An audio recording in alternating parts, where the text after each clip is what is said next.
నా పేరు శరణ్య. నేను ఈశ్వర్ సాయిలో కో క్యారెక్టర్ ఈశ్వర్ సాయి వైఫ్ని. బేసిక్గా నా హస్బెండ్ నార్మల్గా అయితే మాత్రం మా రిలేషన్ 7 years బట్టి ఎప్పుడు ఎలాంటి డిస్టర్బెన్స్ అయితే లేదు. ట్రూత్గా చెప్పాలంటే నా హస్బెండ్ నేను ఈ 7 సంవత్సరాలు ఒక్కసారి కూడా నేను ఎప్పుడు ఇలాంటి పొరపాట్లు ఎప్పుడు చూడలేదు. టెక్స్టులు మెసేజ్లు నా దగ్గర ప్రూఫ్లు ఉన్నాయి. చూపిస్తే మాత్రం అంటే ఇట్లా ఎలా వస్తుందంటే మరి నా హస్బెండ్ కూడా చెప్పడం ఏంటంటే తనే ఇట్లా నన్ను కొంచెం ఇది చేసింది. సో అందుకోసం అని ఏ అబ్బాయి అయినా సరే మరి ఎట్లా ఇలాగే అయిపోయింది ఇంకా అని చెప్పి తను చెప్తున్నాడు. మరి ఆ అమ్మాయి ఏమంటుందంటే నాతో కూడా చాలా మంచిగా మాట్లాడేది. సో నేను లాస్ట్ టైం సూసైడ్ చేసుకోవడానికి వెళ్ళాను అనమాట. ఇట్లా ఈ అమ్మాయి విషయంలోనే కొంచెం నాకేదో కొంచెం నెగిటివ్ వైబ్ వచ్చి సో నేను బయటికి అంటే నేను సూసైడ్ చేసుకోవడం వరకు వెళ్ళిపోయాను. నేను నాకు బాబు ఉన్నాడు, బాబుని తీసుకొని సూసైడ్ చేసుకోవడానికి వరకు వెళ్ళిపోతే ఆ అమ్మాయి నా కోసం ఫుల్గా అంటే ఎక్కడ ఇది బాగా స్ప్రెడ్ అయిపోతుందా ఏంటి అనుకుందో ఏమో తెలియదు, కానీ కంటిన్యూగా నన్ను ఫాలోఅప్ చేస్తూ ఎక్కడున్నావు ఏమైంది నాకు అప్పుడు కూడా ఏం డౌట్ రాలేదు.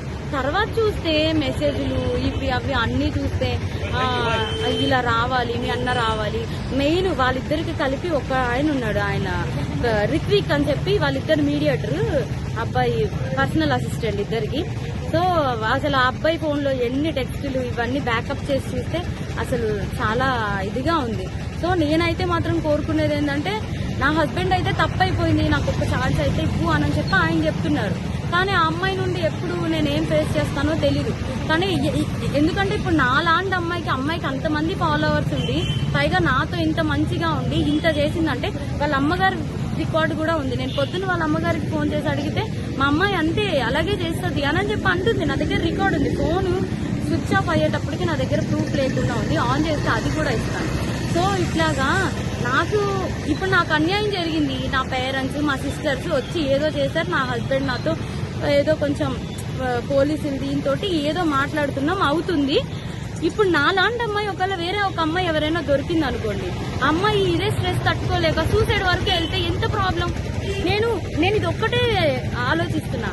ఎవరైనా సూసైడ్ వరకు వెళ్ళారు అనుకోండి, అప్పుడు ఎంత ప్రాబ్లం ఉంటుంది. ఆ అమ్మాయికి తెలుసు నాకు బాబుని కొనేటప్పుడు నేను ఎంత డిస్టర్బ్ అయ్యాను, చాలా హెల్త్ ప్రాబ్లమ్స్ ఎలా వచ్చాయి అమ్మాయికి అన్ని తెలుసు. ఒక ఆడపిల్ల అయ్యి ఇంకో ఆడపిల్లకి అంత త్వరగా ఎలా మోసం చేస్తుంది. అది కూడా నా పక్కనే ఉండి మళ్ళా ఈశ్వర్ నిన్ను మోసం చేయట్లేదు, నేను అలాగా నీకోసం ఏడుచు ఇంత చేస్తూ నా హస్బెండ్ తో అసలు అది ఎట్లా ఉండగలుగుతుంది. నా హస్బెండ్ కి డ్రింకింగ్ హ్యాబిట్ కూడా లేదు, అలాంటి తనకి డ్రింక్ కూడా చేయించారంటే అసలు నాకైతే అర్థం కావట్లేదు. అసలు ఈ ఫోక్ ఇండస్ట్రీ అంటే నేను చాలా ఈయనకి మంచి వాళ్ళందరూ చాలా మంది మాట్లాడుతుంటే అబ్బా చాలా ఇట్లా ఉంటది అట్లా ఉంటది అనుకున్నా కానీ ఇంత అన్యాయం నా వెనక ఇలా జరుగుతుంది అని చెప్పి నేను ఎప్పుడైతే అనుకోలేదు.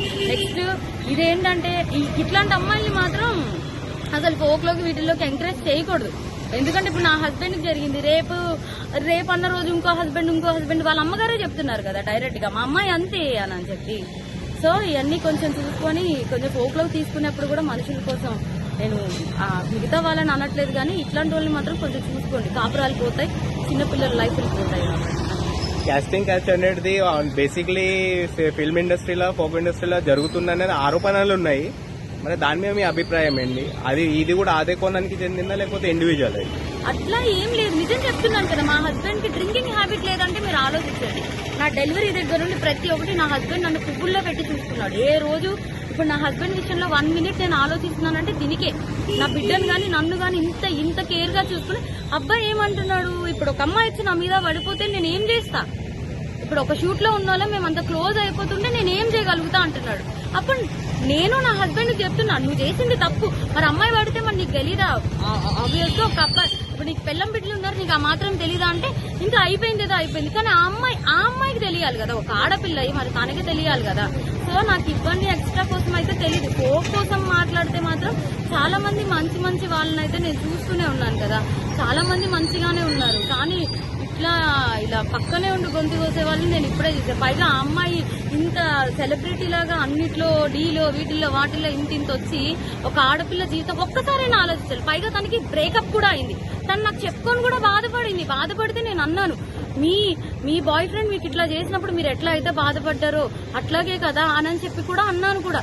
తనకు ఆ మాత్రం అసలు ఏవి గుర్తు రాకుండా ఇంత ఎట్లా చేసిందో నాకు అర్థం కావట్లేదు. ఎందుకంటే మీరు అనుకోవచ్చు ఇప్పుడు ఏంటి అమ్మాయి కోసమే చెప్తుంది వాళ్ళ హస్బెండ్ కోసం. నా హస్బెండ్ 7 years బట్టి నేను కాపురం చేశాను కాబట్టి తన కోసం నాకు తెలుసు. అది నేను చెప్పే తన కోసం నాకు తెలుసు, తను కూడా ఒకటే కదా అంటున్నాడు, మీద మీద పడిపోతే నేను ఏం చేయగలుగుతాను అలానే అంటున్నాడు. సో ఇదేం చెప్తున్నానంటే కొంచెం ఈ రోజుల్లో అమ్మాయిలతో కొంచెం జాగ్రత్తగా ఉండాలి, ఫ్రెండ్స్ ఇది అది అని చెప్పి కూడా నమ్మద్దు. ఈ పోకు వీటిల్లోకి అయితే మాత్రం పోకనే కాదు, దేంట్లో అయినా సరే పంపించే ముందు ఒకసారి ఆలోచించుకోండి అంతే.